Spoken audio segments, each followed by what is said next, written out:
Are you ready? Stand by.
Then, like tomorrow, we're shooting a 3-gun match tomorrow in Punta Gorda, Florida.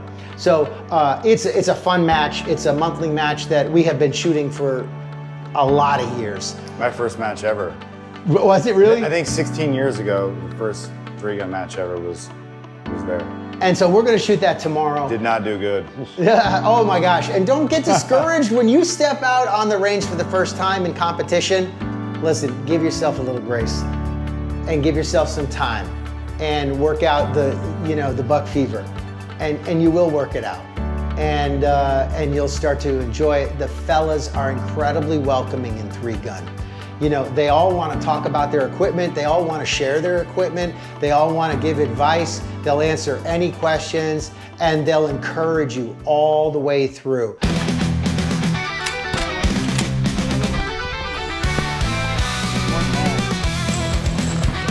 All right, shooters ready. Get out of the stand by the beat. Shooters ready. Stand by.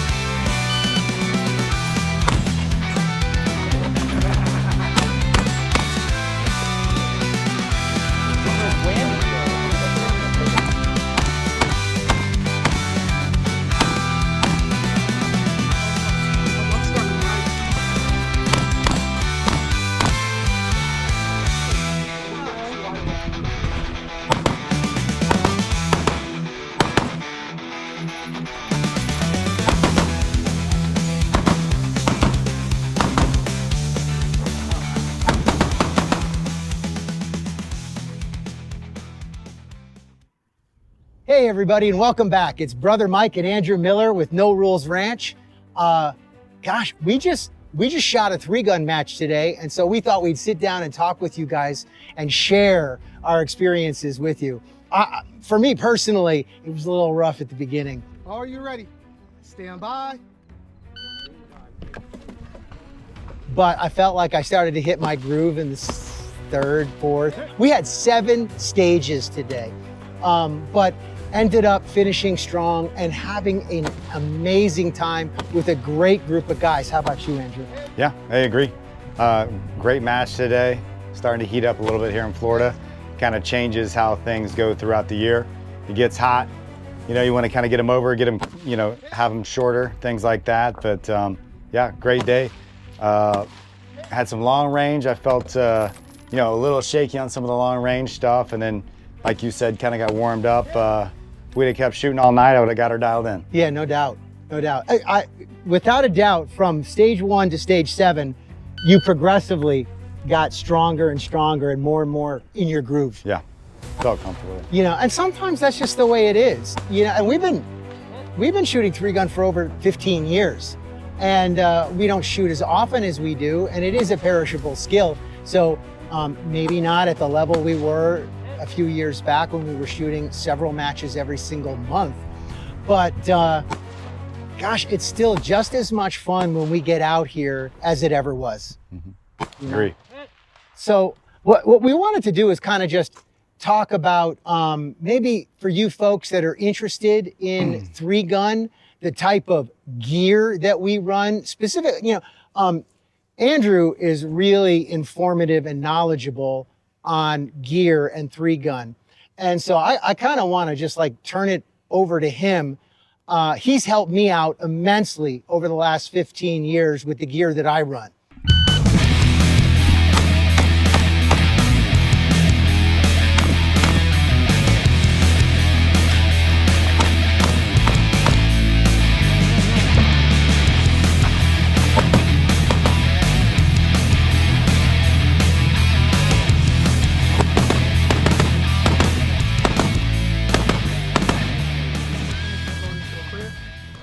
So I'll just turn it over to you. What do you, if you're a guy who's watching this and saying, or has been watching 3-gun, maybe he's shot some USPSA action pistol, but he really wants to get into 3-gun where he can work the other 2 disciplines, rifle and shotgun.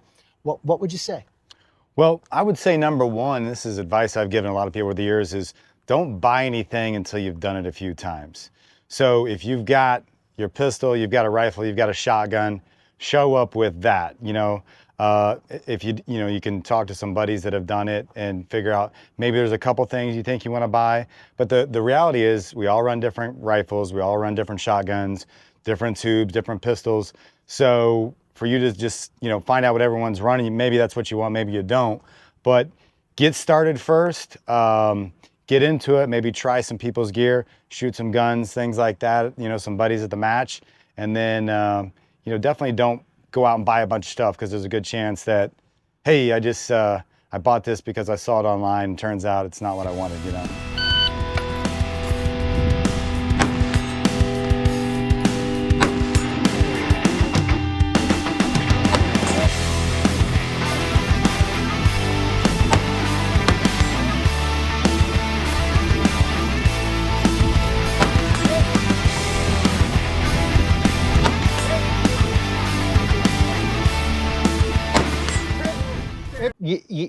And there are so many different divisions now in 3-gun that you're not going to really from Jump Street know the kind of gear that you're going to want to run.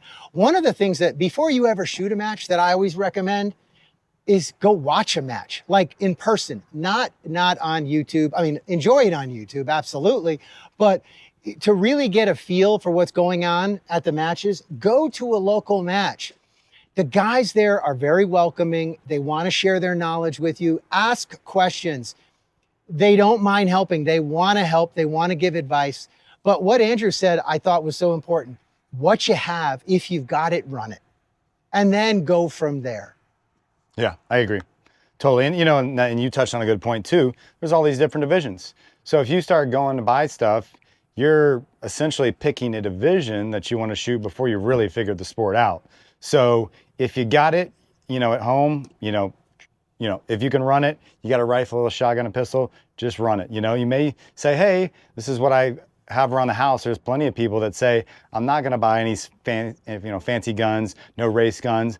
I want to shoot what I have at the house, because if I do need that gun, I'm familiar with it. I've got rounds to it and I feel comfortable using it. Yeah, that is why 2-gun has become so popular as a division, right? Mm-hmm. Within 3-gun.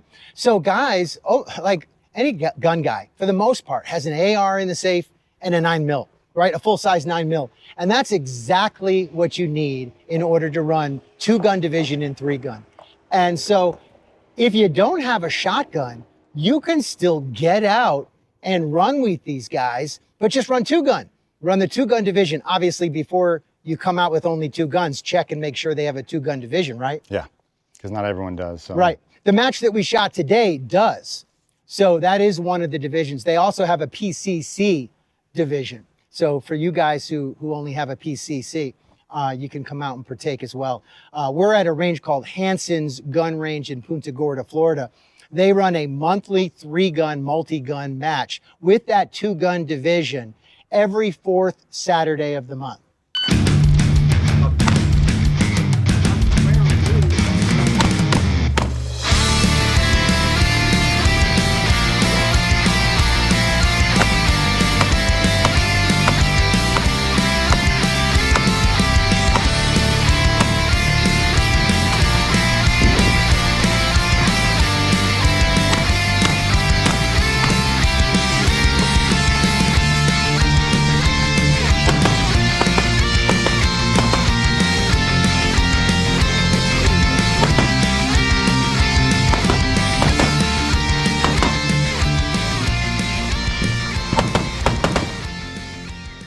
As well as that, you could even get started. We're talking 3-gun, but they also have USPSA, which is pistol or 9mm rifle only.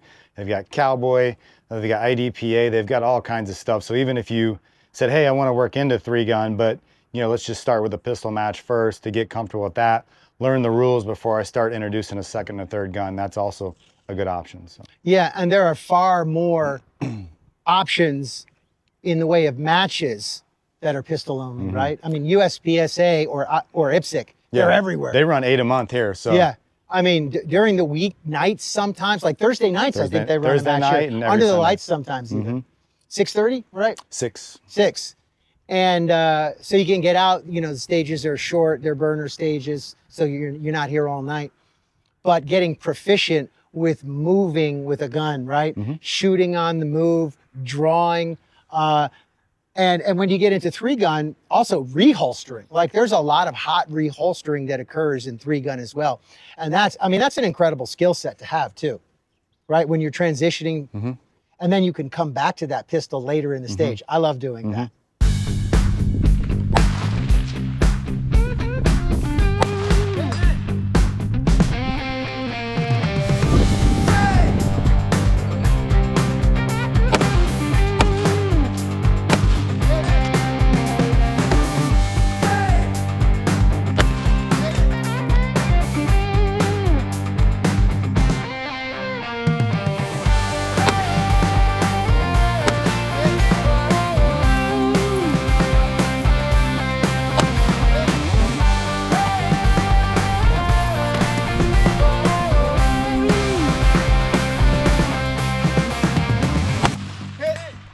All right, so you're a new shooter, you're showing up at a match and you're shooting for the first time. What kind of mindset should you have when you arrive?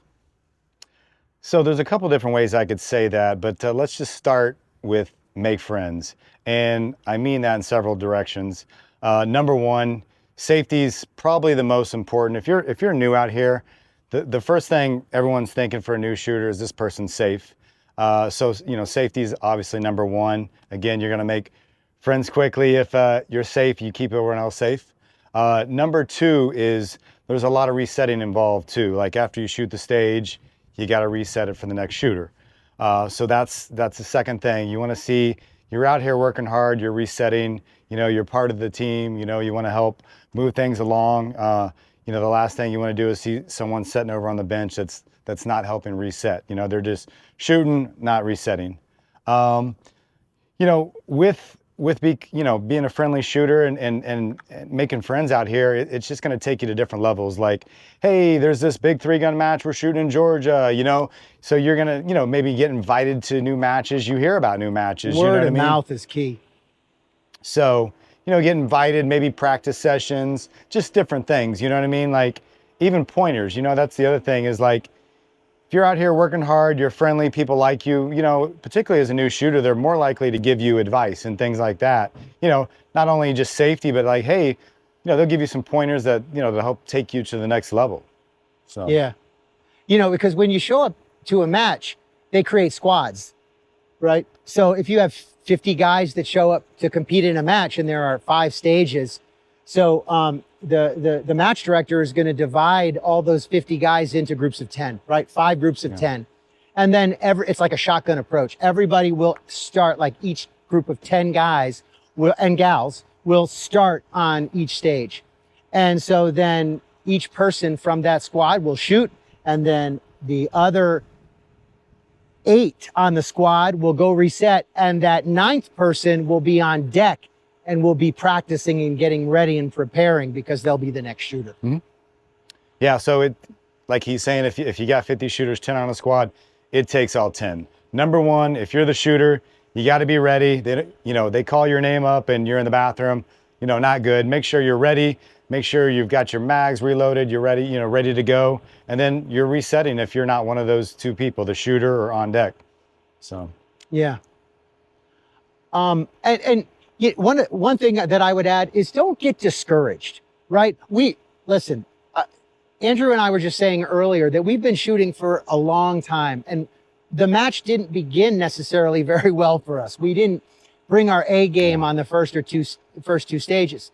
But you can't let that get in the way. You got to shake it off and you got to move on. So even guys who've been doing it a long time, you know, and so my point being is that for new shooters, you know, you may be experiencing that more often. Shake it off and you keep driving forward and you keep getting up to the line and you keep shooting. And I promise you, you will get better. Yeah. Yeah. I'd say also as a new shooter, learning is key. I mean, we've been shooting 15, 16 years, like he was talking about, we're still learning things, you know what I mean? So as a new shooter, make sure if you leave here, what did I learn today? What can I improve on? You know, what have I noticed about myself that I actually called out of myself as opposed to another shooter? You know, just things, whether it's your stage plan, where it's, hey, I could shorten up, take less steps, things like that, reloads in a different spot, you know, things like that. So, you know, and lastly, building each other up, right? Encouraging one another. If your buddy on the squad was had a rough stage, well, listen, build him up, help him shake it off, build him up for the next stage so he's ready to go, right? Yeah, agree. Yeah. Okay, shooter ready? Stand by.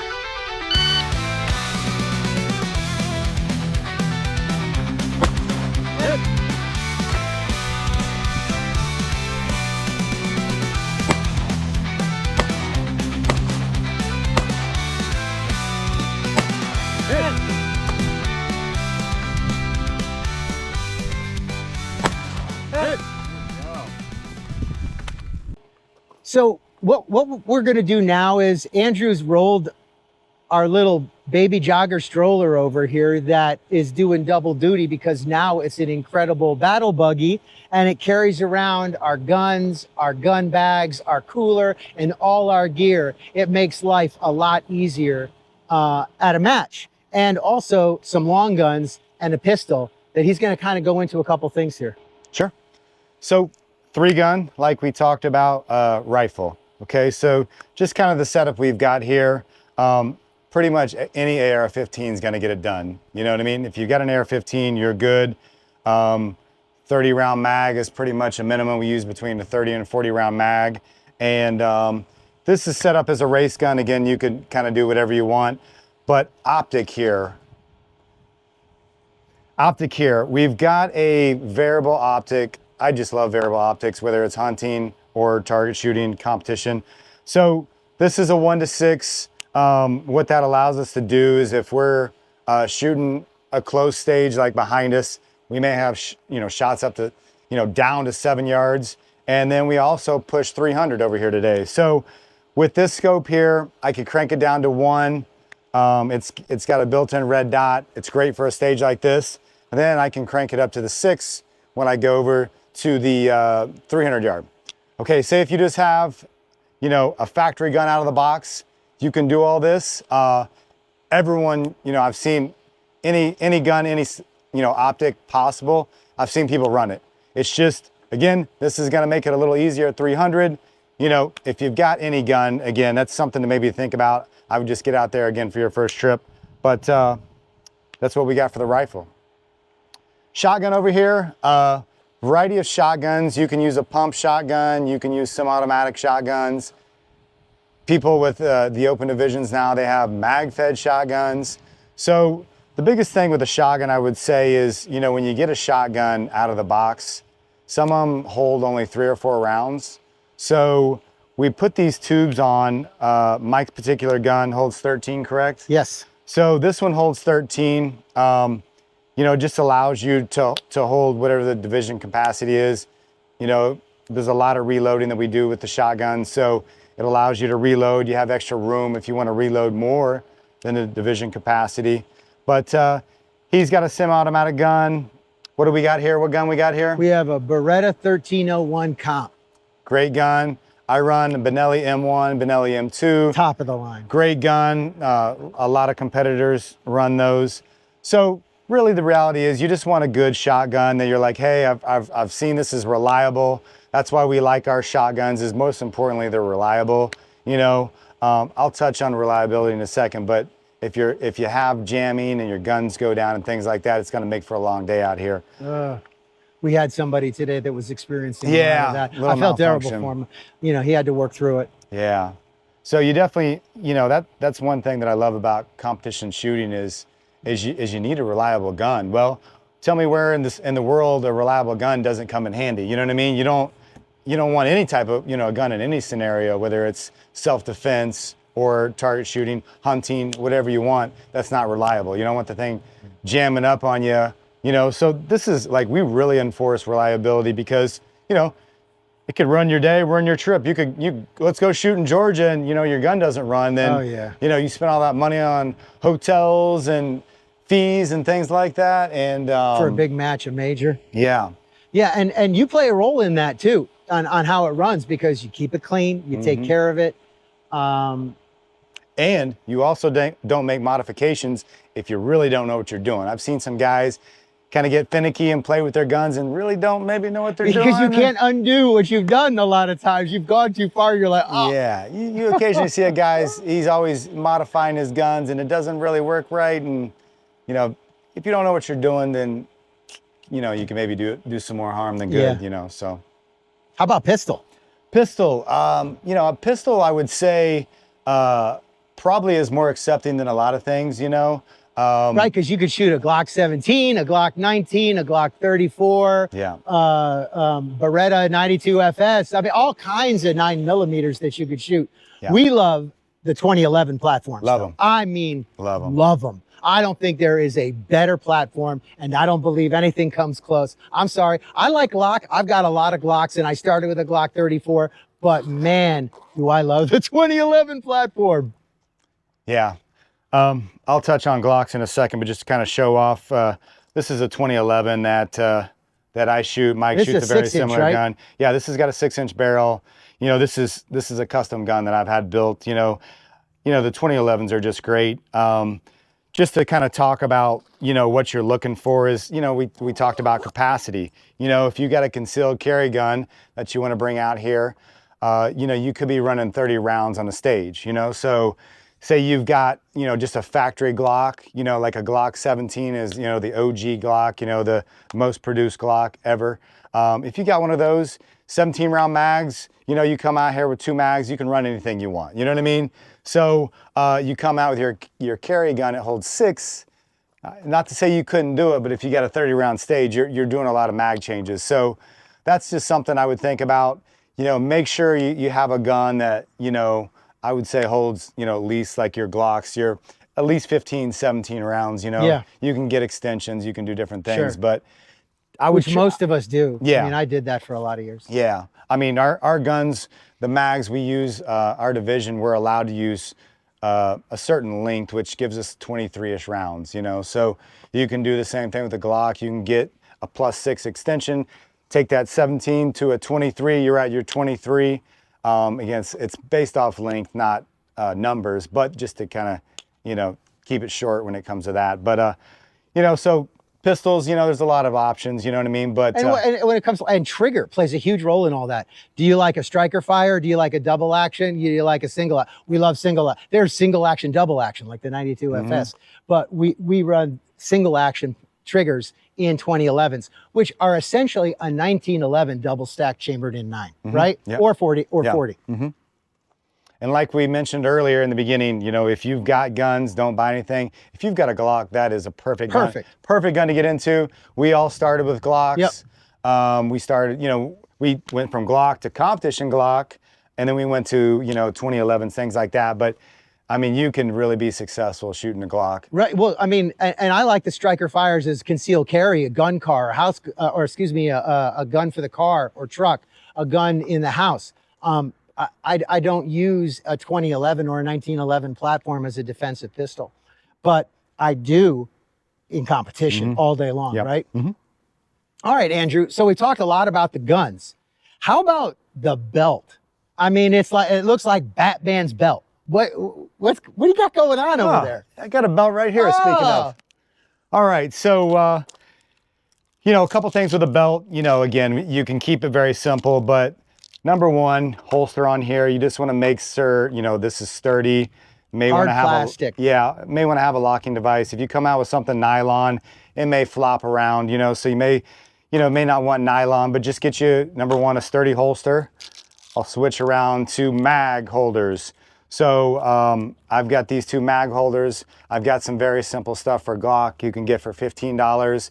This is a little more racy. I can change the angles, but essentially my point is I want to be able to have 2 pistol mags on me, and then I can start with one of the guns. So that should be more than enough to cover a stage. I've got the rifle one back here. Rifle, we tend not to do a lot of mag changes with that. But if you have a malfunction in one, which can happen with those Yeah. PMags, that you've got that backup mag in that pouch. And we do, you will change pistol mags all day long in USPSA or IPSC. And we do a lot of mag changes in 3-gun too for pistol. Yeah. Good to have, even just, you know, say you're finishing a stage, you've got a rifle in your hand, a shotgun in your hand. Where do I don't want to, you know, where am I going to put my mags, you know? So I put my rifle mag before and after the stage, you know, just because you know, it's nice to, you know, to free up your hands, you know, for your rifle, shotgun. And it's good to have just redundancy because you're in the middle of a stage and you can't just stop the stage, say, I need to switch out my mag. No, you got to drop that mag, clear, put in a new mag, charge, and complete the stage. How about these shotgun caddies? These are one of the most important things in 3-gun. Yeah, so when it comes to shotgun, there's a lot that has to do with how fast can you reload the shotgun. So mag changes are fairly straightforward with a pistol, fairly straightforward with a rifle, but shotgun, you can really get into, you know, that's probably the most practice that we do with the shotgun. It's not shooting it, but it's actually practicing the reloads with dummy rounds that we have at home. You can win or lose a match with shotgun alone. Agree. You can have a yard sale. And just because, you know, you've heard this, you think you can't miss with a shotgun, you can. You can miss with a shotgun. Did you miss with a shotgun today? I don't know if I missed with a shotgun, but I have missed with a shotgun I did. on many today, occasions. So it's possible. So that's one thing. There's a variety. We have these for a belt. We have chest holders for, you know, really high volume stages. And then you've got the open guys that have the mag feds, you know, where they've got a mag that they're throwing on with, I don't even know because I don't own one, 20 rounds, 15 rounds. Right, yeah, So. the divisions, the magazine fed shotguns have become very popular in the open divisions. But we're old school. We like TAC Ops. Yes. We like the tube fed. The last thing I'd say on here is the belt. You know, not that you couldn't do it, but you know, the leather belt I wear for work's probably not going to get it done.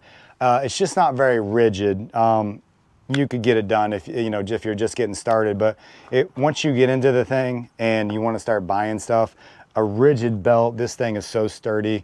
A very rigid belt is just going to keep everything from flopping around on your belt when you're moving around and things like that. You'll occasionally see people losing a mag just because things are flopping around.